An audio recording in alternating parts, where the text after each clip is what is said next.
కాంగ్రెస్ లో కష్టపడిన వారికి అవకాశాలు ఉంటాయని దానికి మహేష్ గౌడ్ నియామకమే నిదర్శనమని బీసీ కమిషన్ చైర్మన్ నిరంజన్ అన్నారు.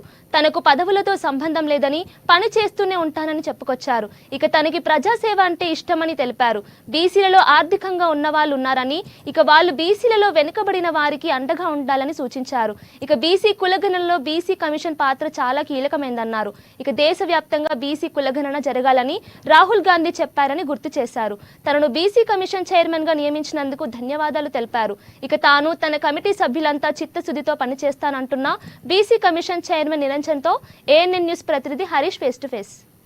తెలంగాణ ప్రభుత్వం బీసీ కమిషన్ చైర్మన్ గా కాంగ్రెస్ పార్టీ సీనియర్ ఉపాధ్యక్షులు నిరంజన్ గారిని నియమించడం జరిగింది. ప్రస్తుతం మనతో పాటు ప్రధానంగా బీసీ కమిషన్ సంబంధించి అత్యంత కీలకమైన పదవి, దానికి చైర్మన్ గా రాష్ట్ర ప్రభుత్వం నియమించింది. దీన్ని ఎట్లా చూస్తుంది? అంటే ఈ కీలకమైన ఈ తరుణంలో రాష్ట్ర ప్రభుత్వం ముఖ్యమంత్రి గారు నాకు ఈ బాధ్యతలు అప్పగించడం జరిగింది. నాతో పాటు ముగ్గురు సభ్యులను కూడా వారు కూడా చాలా క్రియాశీలకంగా యాక్టివ్గా పనిచేసేవారు, వారిని కూడా నియమించటం, దాని పట్ల నేను అధిష్టానానికి, ముఖ్యమంత్రి రేవంత్ రెడ్డి గారికి, డిప్యూటీ చీఫ్ మినిస్టర్ బట్టి విక్రమ గారికి, ఉత్తమ్ కుమార్ రెడ్డి గారికి నేను హృదయపూర్వకంగా ధన్యవాదాలు తెలుపుతా ఉన్నాను. ఏ ఉద్దేశంతోనైతే బీసీ కమిషన్ను పటిష్టం చేయాలి, కులగణన చేయించాలనే లక్ష్యంతో ఇప్పుడు కొత్తగా కమిటీ అనేది ఏర్పాటు చేయటం జరిగింది. ఆ లక్ష్యాన్ని పరిపూర్తి చేయటంలో మేము శాయశక్తుల ప్రయత్నిస్తాం. నిక్కచ్చిగా కులగణన జరిగే విధంగా పూర్తి ప్రయత్నం చేస్తాం. అరమరకలకు తావు లేకుండా, పక్షపాతానికి తావు లేకుండా ఫీల్డ్ లెవెల్లో ఏవైతే వాస్తవాలు ఉన్నావో ఆ వాస్తవాలను ఆధారంగా చేసుకునే నివేదికను తయారు చేసి సమర్పించడం జరుగుతుంది. 10 ఏళ్ల కాలంలో బీఆర్ఎస్ ప్రభుత్వం హయాంలో ఉన్నది. బీసీ కమిషన్ని కూడా భ్రష్టు పట్టించింది. బీసీ కమిషన్లో కులగణన అనేది గత ప్రభుత్వం కూడా తెర మీదకి తీసుకొచ్చింది. ఇప్పుడు కాంగ్రెస్ ప్రభుత్వం సంబంధించి బీసీ కులాలకు ఫలాలు అందాలనే ఒక నినాదాన్ని రాహుల్ గాంధీ తీసుకొచ్చారు. దానికి అనుగుణంగా శాసనసభలో కూడా బీసీ కులగణన చేపడతామని కాంగ్రెస్ ప్రభుత్వం చెప్పింది. ఇప్పుడు ఎలా ఉండబోతుంది అంటే నిరంజన్, సీనియర్ నేత నిరంజన్ లాంటి వ్యక్తి, బీసీల పట్ల కూడా ఎప్పుడు కొట్లాడేటువంటి వ్యక్తి ఇప్పుడు కమిషన్ చైర్మన్గా వచ్చారు. కులగణన ఉంటుందా? ఉంటే ఏ విధంగా ఉంటుంది? ఇప్పుడు కులగణన అనేది సమాజంలో ప్రతి బస్సులో ఎక్కడ పోయినా కానీ ఇంటింటికి వెళ్ళేసేసి ఆ ఇంట్లో ఎన్ని కుటుంబాలు ఉన్నాయి, ఆ కుటుంబం అంతా ఒకటే కుటుంబానికి చెందినవారా, ఆ కుటుంబం ఏ కులానికి సంబంధించింది, ఆ సమాచారాన్ని రాబట్టడంలో పెద్ద ఇబ్బంది లేదని.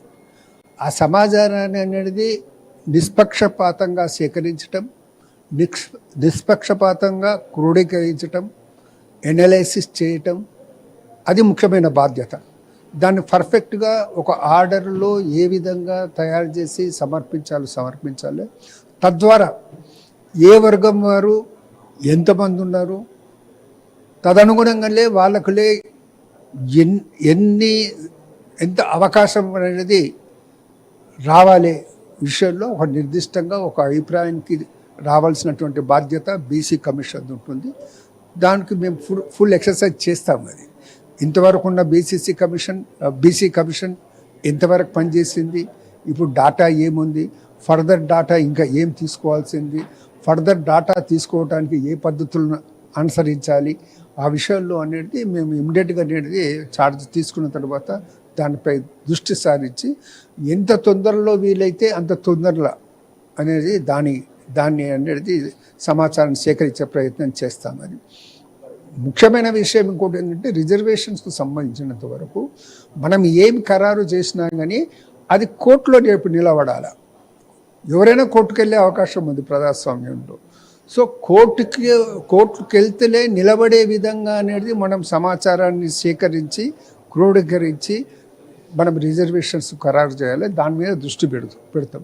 ఎటువంటి లొసుగులు లేకుండా ఉండే విధంగా ఆ ప్రయత్నం చేయాలనే సంకల్పం మాది.